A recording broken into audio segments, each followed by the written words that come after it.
So this video is going to be basically used more or less on TikTok on the Inner Mind channel.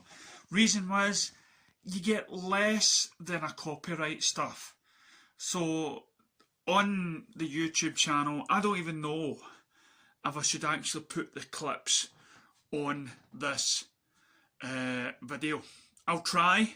It might be partially blocked, who knows, or if it's partially blocked I might redo it again and then and just do it without the video clips, but the video clips will hopefully be found on TikTok. But then again, you could always check out the programme yourself if you have Amazon Prime.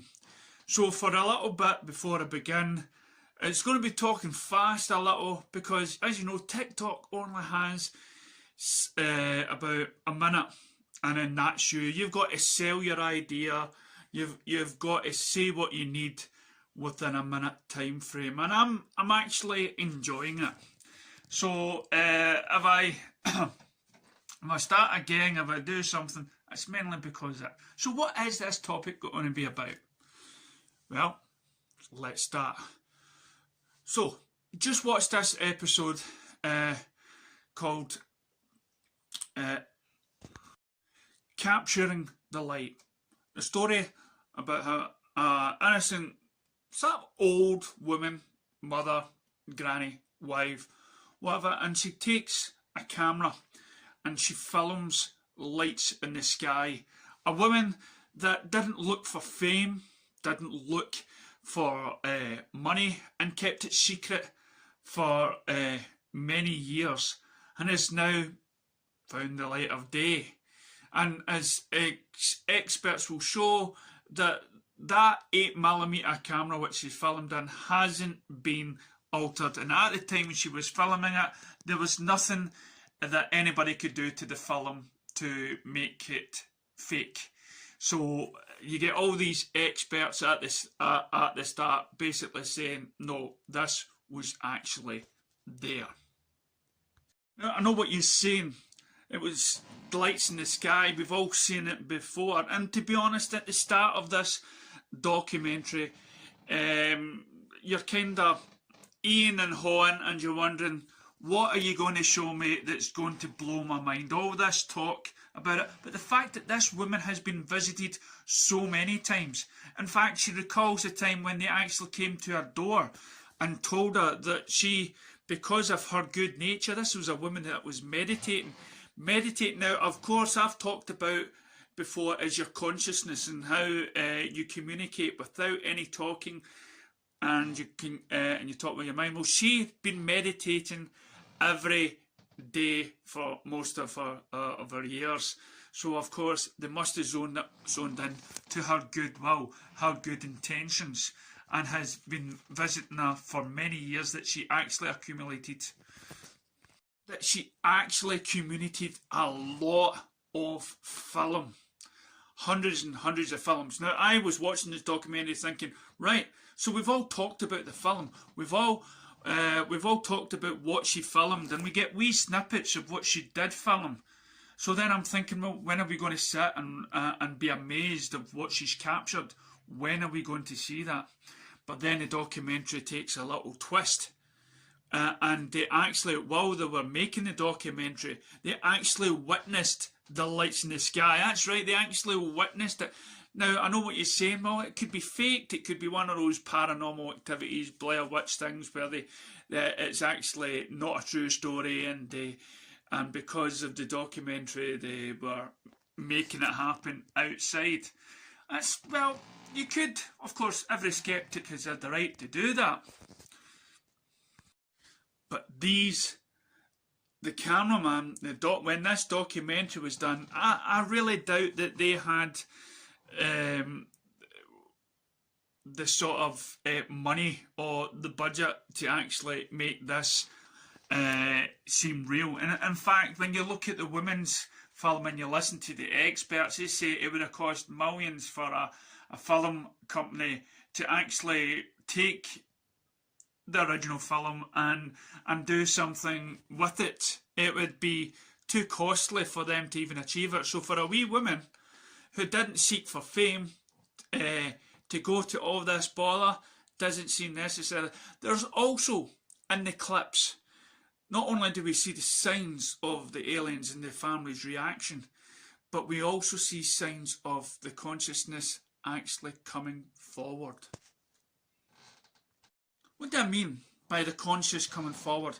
Well, we've all seen ghosts, so no, we've not all seen ghosts, but when you look into the ghosts and the paranormal, there are those elements of lights that seem to be floating, wee bubbles of some sort of energy or light that's floating, and we've been calling it spectres or whatnot. But through my going through my research, I've sort of connected it to the consciousness, to those experienced, those people that think they're seeing ghosts. Well, it might not be ghosts, it might be how consciousness is can appear, how the telepathic powers can appear. Or it can just be a trick of the light. Who knows? But it's up to you, girls and guys, to come to your own conclusion. Now you were thinking, if the aliens were that intelligent and whatnot, well, see if they are that intelligent, okay? We'd be like wee ants to them when it comes to... Now, why would they choose such just a wee old woman, or at the time a young mother and stuff? Why would they do this? Well, in fact, maybe they had foresight. Maybe they knew if this woman, who's a good soul, can get the word out there, and if anybody in the documentary fields or the TV studios comes to interview her, they're more likely to believe her. And what better timing is it when they stay in contact with this woman and they realise that the world has taken an interest and that a documentary is getting filmed, and what better way to make an appearance during the documentary? Now, why do aliens need to make these appearances? Well, we're getting sighted all over because technology's gotten better. We've got cameras now. We can take our own pictures, and of course there's all those people out there that want to fake it, they want to debunk it because it would just blow their minds if it was real. So why can't the aliens not just come about and just like Independence Day and shoot over the world and everything else? Because they're not that way. Going through the history books and going through the history of abductees and whatnot, we actually found out that they do no harm. But what they do is stop us firing missiles, which I've talked about in my previous videos. They've stopped us blowing up the world. So they've stopped us blowing up ourselves and the world and whatnot. So what, do they want to take over the world? Well, if you look at all this stuff and all the facts out there that says that they've been with us for a long time, probably from early man, and probably helped shape us to what we are, they're more likely interested in just making sure that the planet is good. I mean, we look at the planets outside our solar system, and very rarely do we come across planets that have the same sort of atmosphere as this, where you have trees, water, and when we look at all the trees and the water, they have that bit of energy, that their own sense of consciousness. And yes, you've said it, but it's up to you to find those bits out.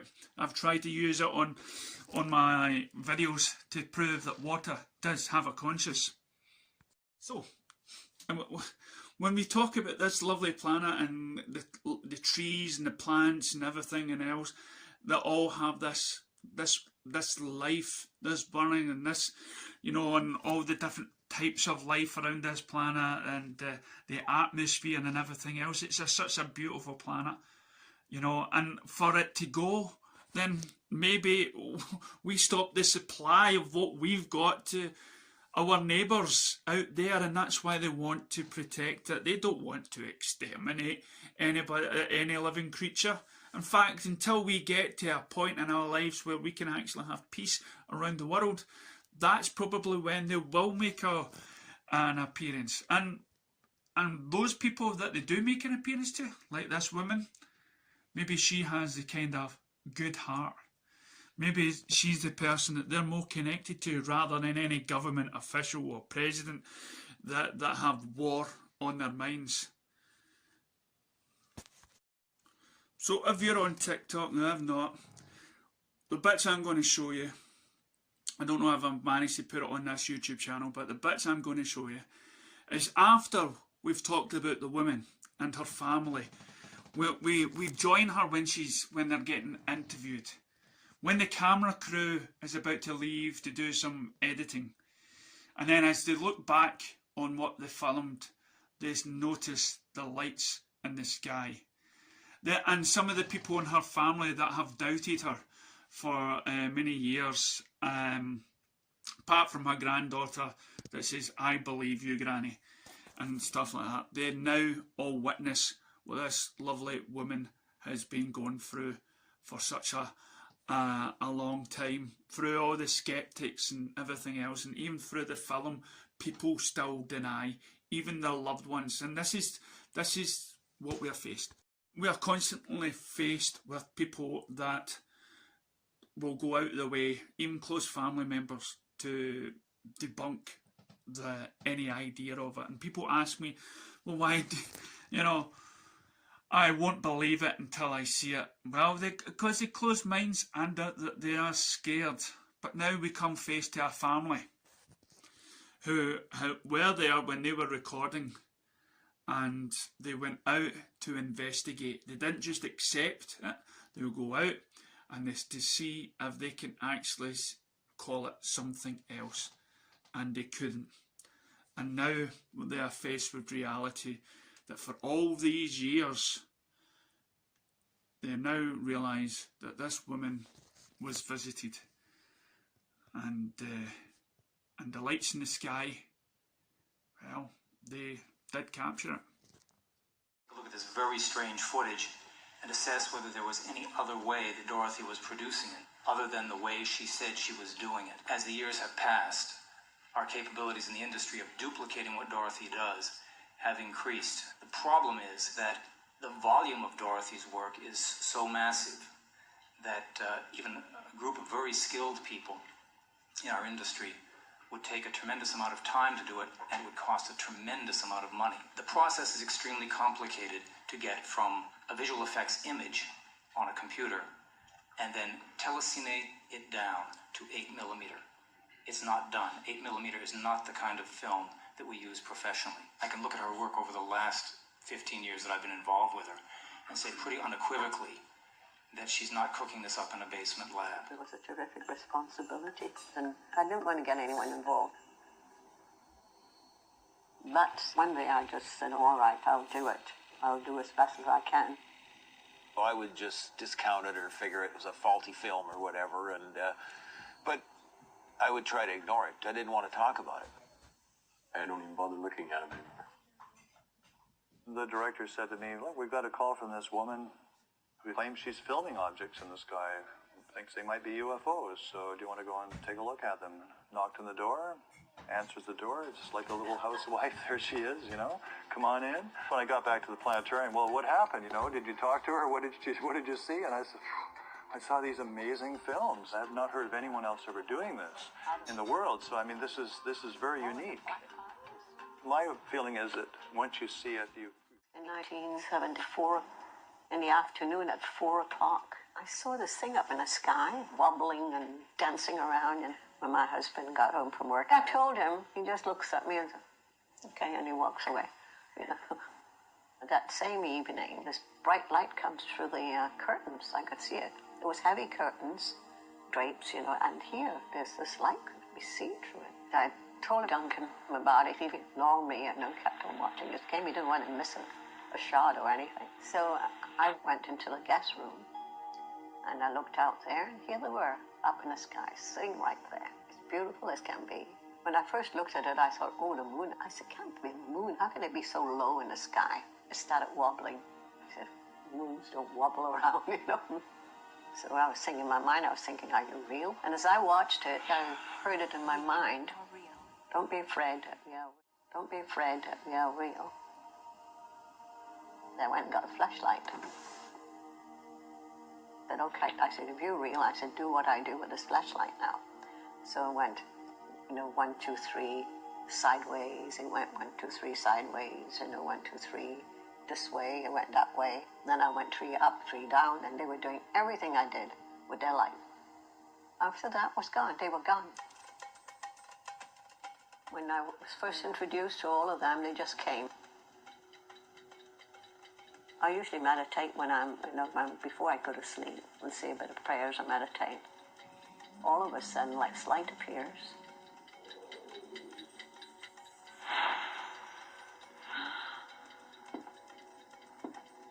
And then there was these 3 men standing there. They said, what we're showing you is to prepare you for what we're going to give you. I didn't feel like anything that was threatening or anything like that. They said that they had lots to show me and teach me, because there's more things in this world that we know about. Just because we can't see them, it doesn't mean they don't exist. And then they left. They just disappeared. Hours must have passed with me sitting there watching. Then I noticed the sky was full of these crabs. It was full of these crabs. Like little bugs in the sky you could see, up there. And they moving around, small ones, large ones. I said, oh my gosh, maybe they're invading us. It scared me then, and people don't know, they were all asleep. So I quickly phoned the airport, already going on 3 o'clock in the morning. The skies are yours. I said, has anyone seen these UFO things up in the sky? And there were so many of them up there. Anyone phoned in about it? And he said, no. And then he said, oh, lady, go back to sleep. You must have had a couple or something, I said, all right, I think you're crazy or drunk. Said, oh, maybe I should phone the papers. He said, we have 2 reporters that live out there. No one's phoned in about UFOs. We haven't heard anything about UFOs. And that's when it entered in my mind that I should get hold of Pat Burns. He was quite well known then at that time. He had a show on any subject. People phone, phone to film it. You're seeing things, you're hearing things, they're not normal. The whole concept isn't normal. I just found it really hard to believe that she had them as often as she did. Most people have one sighting a lifetime, if they're lucky. For her to be seeing it as regularly as she did, I found that really hard to rectify. She isn't my mother, she's my mother-in-law. So you go, crap.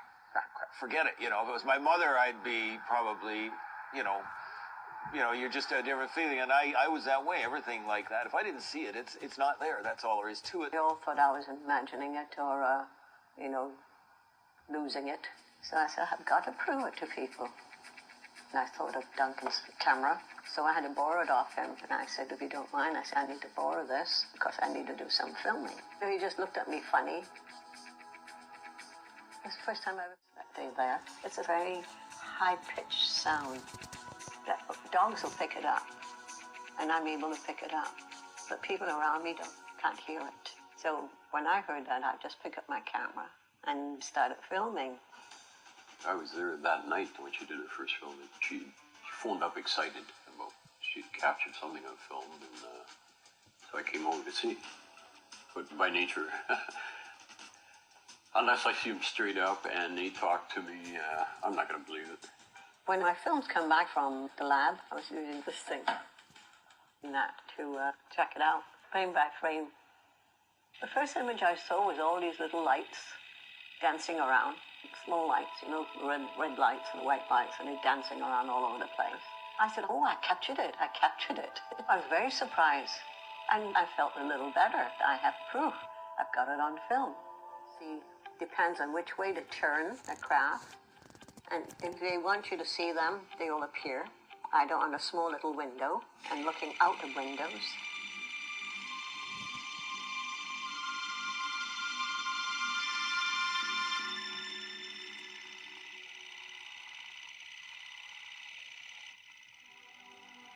It's nothing to do just with UFOs. The lights on my film are the same lights that's being showered down all the time on us from the Creator himself. It's because of this light that it gives us this knowledge, this feeling inside that we're all born with, who we were before we even took on an earthly form. We are all beings of light. She had mentioned that they had revealed certain information to her. And I said, oh, really? What information is that? The reason they've appeared here is because Certain information to her. And I said, oh, really? What information is that? the reason they've appeared here is because they are worried, because they said mankind are getting very disruptive. They're worried about us because we all belong to the whole, and we are all connected that way to each other. And if we don't behave properly, we disrupt other beings, other places. Our earth only has a little skin around it to protect us. If we rent this veil between us and them, it'll cause terrific damage because we're either spill into their world or they'll spill into ours. It disrupts other beings from different places. It'll cause unbalance between us and them. At one time they were that way too, wanting to be more powerful. I'm more powerful, that one's more powerful. They live now where everyone is equal. They'll train each other, so they're all aware, have the same knowledge and understand each other very well. Skin around it to protect us. If we rent this veil between us and them, it'll cause terrific damage because we're either spill into their world or they'll spill into ours. It disrupts other beings from different places. It'll cause unbalance between us and them. At one time they were that way too, wanting to be more powerful. I'm more powerful, that one's more powerful. They live now where everyone is equal. They'll train each other, so they're all aware, have the same knowledge and understand each other very well. They've learned now you can't be powerful unless you have the cooperation of everyone. So that's why they had to come and wake us up and say, look, you're not the only ones here in this universe. And someone's got to film it to prove that this light exists. Because we are all connected to each other. Are you talking about something like the Second Coming? Are you talking about Armageddon? I don't know. Something like the Second Coming? Are you talking about Armageddon? I don't know. It could be these things. But my feeling is that what Dorothy Izett has given us is proof that a conscious, intelligent power exists in the universe. Early on, when these events took place, I couldn't understand how she could reconcile aliens with her Catholic upbringing, her religion, God, angels, and that. My friends around, lots of them were saying, oh, what you might see might be evil, it might be the devil. A pastor from Ontario, he phoned me and he said, I guess you know the pictures you're taking is from the devil.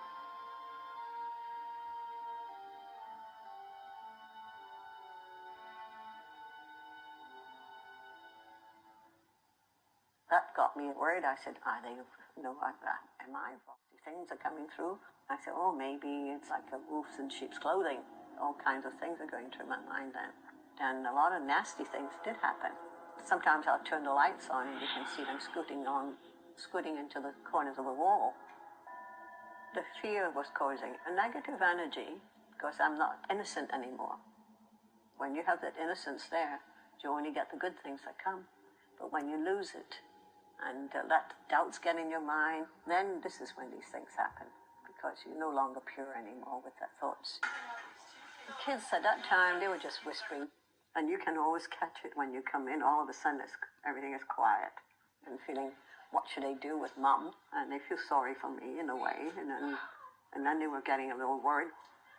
Well, there was always, growing up, lots of talk about what Grandma sees, but a lot of it was kind of hushed when us kids would come in the room. Growing up, lots of talk about what Grandma sees, but a lot of it was kind of hushed when us kids would come in the room. I got so sad, I wanted to give up. And I said, why should I go through all this stuff, with friends, people, all looking at you strangely, thinking that you're losing it. It wasn't worth it. I felt it wasn't worth it. I said, why should I go through this, and take all this nonsense? I said, I'm going to make a big bonfire and burn all these pictures. I said, the heck with it, I won't bother with it anymore. Feeling sorry for myself, I guess, And I said, if I didn't want people to see me with tears in my eyes, I walked away. My little granddaughter was watching everything, which I didn't realize this. She followed me to the room, and she pulled up a stool next to me, climbed on it, put her arm around my neck, and gave me a kiss on the cheek, and she said, "Never mind, Grandma. If no one believes you, I do." That little gesture was so sweet. The innocent child believes me. I said, "That's it." I said, "That's important. More important than the grown-ups." I'm glad that I was, I guess, able to stop that, because it's pretty amazing, all of the things that she's encountered. After that, I started thinking, how can this be evil if it's so beautiful? How can, if something gives you joy and happiness just to see these beautiful lights and the colors, I said, how can it be evil? I divorce our young Q. They came back that he said, "You're better than average," with all the answers that you gave us. She turned out to have a very high IQ. So I'm still looking for that basement. When Dr. Hynek investigated Dorothy Izat, he came away convinced that she was genuine, that her films were genuine. I'm on the advice of Professor Hynek. He said, "You be very careful, the people you deal with. Most of all," he said, "keep away from the lunatic fringe." He said, "Because don't forget," he said, "you'll be tied with the same brush." He said, "Gather all the information you can till you have enough and you're ready, then you go out," he said, and let people know what you have. But you have to have all the proof. You have to have everything there ready for anyone that wants to tear you down. And I took his advice and disappeared like God. That's why a lot of people say, "Oh, didn't hear from me, didn't see me." It's because I took his advice and stayed away. And I think this contributed to why very few researchers knew very much about her. A neighbor or a friend would contact another neighbor or friend who would contact the local newspaper. But did she seek publicity? Never. Did she seek to profit from her experiences? Never. And the mere fact that she kept it quiet and never sought notoriety for what she had been experiencing fascinated me. And 2 when this happened. And she had been taking them since 1974. That's an awful long time in between times for my first time of seeing it with her. So I was doing stuff here, washing or whatever. And Mom said, "They're here." And I thought, "Oh, really?" And I leaned out to look out the window here. Maren was watching. I said, "Maren, yes, you want to get some experience here?" I said, "You want to see them?" So I sort of thought about it for a minute. She went upstairs, got her camera, came back down. And then I said to her, "I'm coming out with you, okay?" So I said, "Oh, yeah, good idea." We got on the deck. There was nothing you could see. There was not a star, not a light, nothing.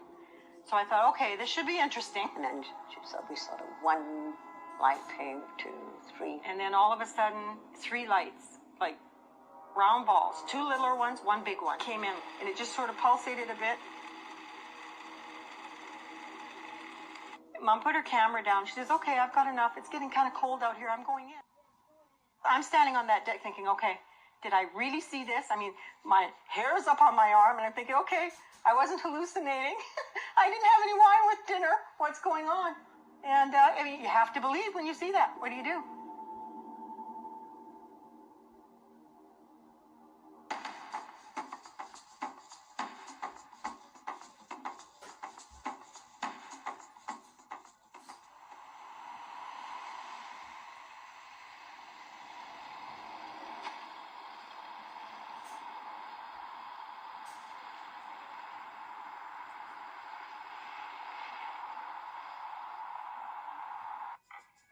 I took the tape over to Industrial Light and Magic, one of the top visual effects companies in the world right now. And we took a look at it and were able to see what kind of effect the potentially CG area was actually having on the area around it. Industrial Light and Magic, one of the top visual effects companies in the world right now. And we took a look at it and were able to see what kind of effect the potentially CG area was actually having on the area around it. So, for example, when the lights go behind her hair, then we would be looking for to see what kind of an effect it has on the hair, or if there's any kind of light seeping behind the hair. Because hair is so fine, whenever you put something computer generated onto a picture, it needs to go on the top layer, and then what you need to do in order to put it behind something like behind hair, you need to digitally recreate those things in front of the item so that it looks like it's going behind it. The fact that the window pane wasn't there, it helps us get a clearer picture of what's going on.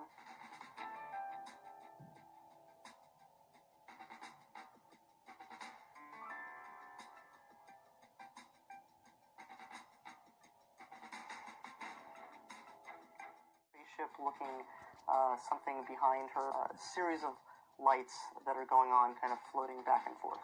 From looking at the footage, it really didn't look like any sort of computer-generated effect. Because the camera was moving so much, it was a handheld shot, it would have to be matched also as far as the camera movement. And so those two combinations with the hair moving and the camera moving and not seeing any sort of effect, it looked really authentic. Just by the nature of it, it didn't look like a visual effect. It was so refined that even someone with a trained eye wouldn't be able to detect that it was a visual effect. However, that doesn't necessarily mean that it's a real spaceship out there. It could be somebody standing out there with some sort of light system. It could be, you know, planes. It could be reflection off something, things like that.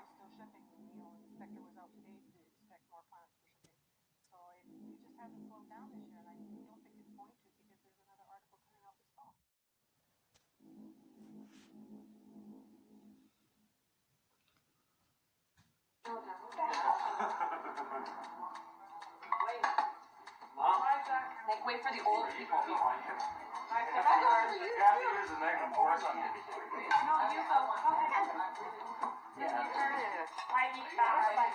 I like when there's playoffs and there's surprises because there's nothing worse than everybody knowing and, you know, this is, I like this. I think the top might take. I don't see a bow on there. Okay, you guys, let's talk about my in the side of the diaper bag. Okay. See where y'all gonna sit. We're gonna find spots. No, I mean,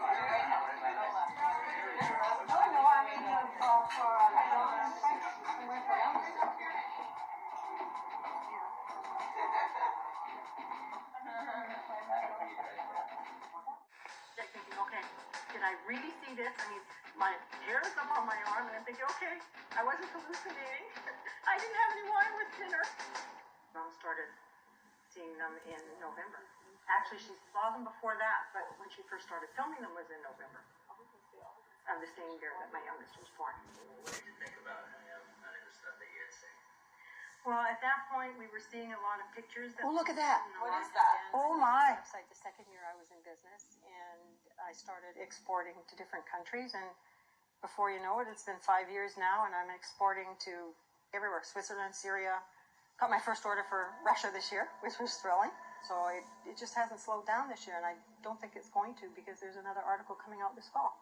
So I'm happy. It seems everything is gelling, which is nice. Does Mom's work ever coincide or ever get in the way of your business or Not really. Not when she's here, she's looking after Jenna while my daughter is watering. So, you know, she's looking after my youngest granddaughter while my daughter is out watering the plant. Wanted to be filmed. Which is really big. So that little one could be the little scout guy coming to say, okay, here. You know, like a blow up a fire and it kind of flickers. Yeah, it's like sitting right there. It's flickering like that. No, but that thing moves across that way, and I don't know, I mean, how... I was going blank, blank, blank, and then shot it on the Yeah, when you didn't move it, it moved the whole... What did you think you saw up there, Jenna?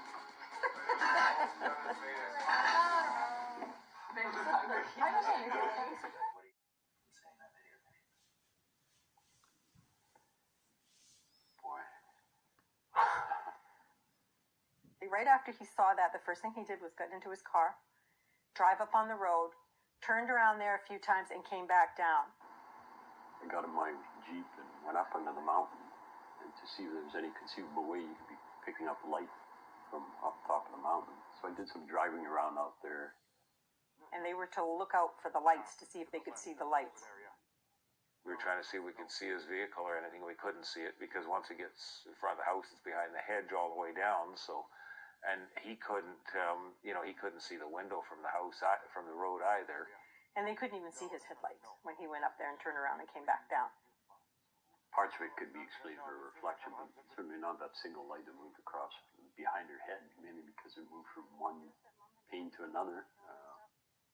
The window was open on the other half, so it wasn't a reflection. Certainly not that single light that moved across behind her head, mainly because it moved from one pane to another. The window was open on the other half, so it wasn't a reflection. I don't know what it is. I honestly don't know.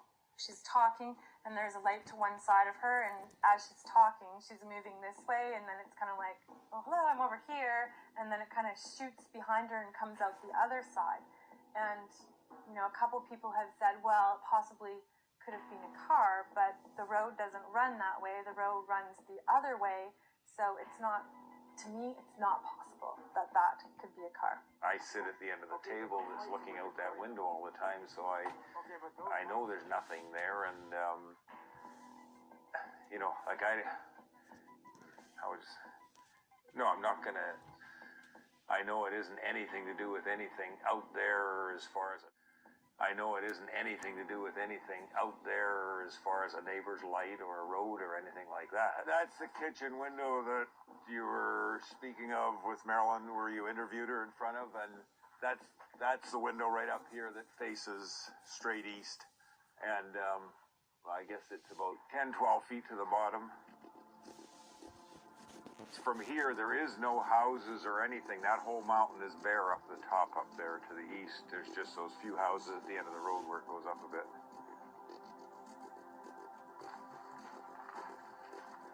Okay, so you're going to ask me questions and I'll fill in? That'll make me feel more comfortable. I was nervous at the beginning of the interview. The next day after my mom had the interview, I phoned her in the morning and I said to her, you know, how did it go? Were you nervous? She said, you know what? I was really nervous. I was so nervous, she said.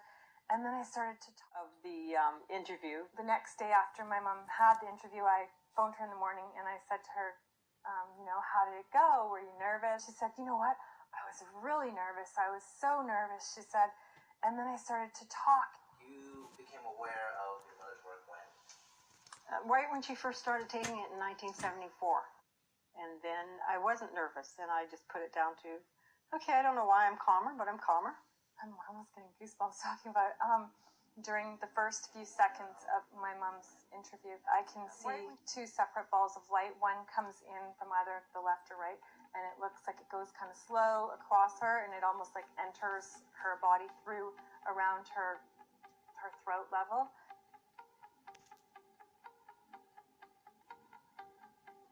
And then another one quickly goes the opposite way, diagonally across from her. And it just looks like a round sphere, and you can kind of see through it. It's like translucent. It's not super bright. I don't know. I was a little kind of taken back because my grandmother has spoken of them in her apartment before, and that other people have seen them. She told me probably on a good 5 or 6 different occasions, and there's actually been friends of hers that have observed them as well. What they are is anybody's guess. With respect to Dorothy, I would think that these are somehow associated with the light beings. Could be probes, could be energy emanations of some sort, but either way they're quite real and they can be photographed. To watch my mom talk and for it to happen to her, it's kind of shocking.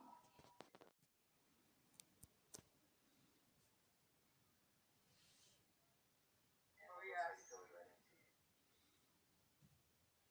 I see it. Oh, Now, maybe that was why I felt calm. Right, because the trees are reflecting, the reflection's coming from here on.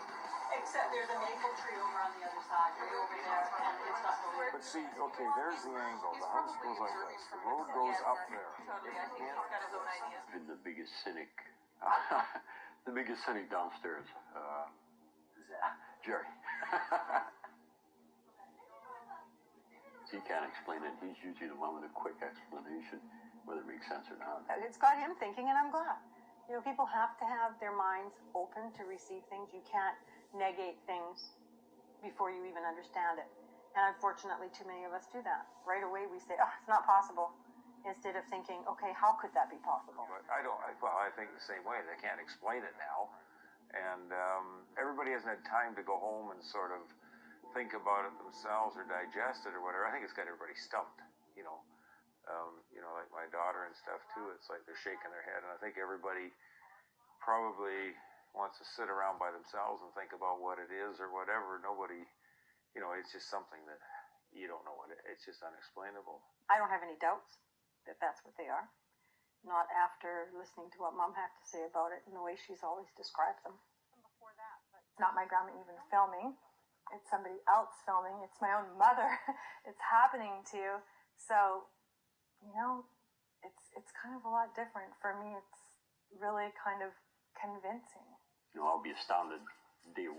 Day 2, it'll start to fade. Day 3, I'll rationalize it. Day 4, I've forgotten about it. It was certainly a lot like Mom stuff I've seen in the past. Throw them up there. I said, look, they came all this way. Why don't you go and give them something, for their work, for the work they've done. And I just left it that way, and it's up to them and not me. At least I had some sort of an answer from them, because I said, go and do your stuff now. It's your pictures. You're all giving it to me. I said, it's not mine. I said, it's yours. I said, now go to it and give them something. We talked about it after you left. And, of course, we hadn't seen anything on there. We didn't know anything. And then when you phoned, after you hung up, Mom said to me, see, they did it. The first part of it, with the open window, that was a real one, because this is how they always behave. From the color, the changeable color there, and the way they jump around. But the other one I can't see 100% because it was behind the window, and whether there were reflections caused with something else. That was a real one, because this is how they always behave. From the color, the changeable color there, and the way they jump around.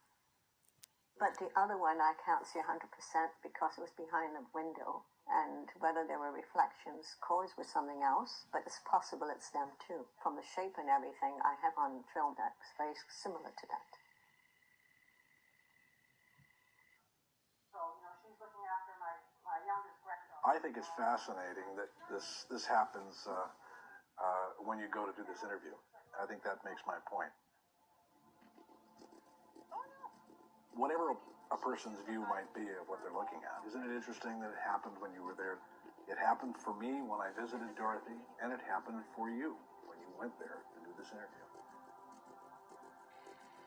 This light that we see in the films of Dorothy Izett seems to have a life of its own.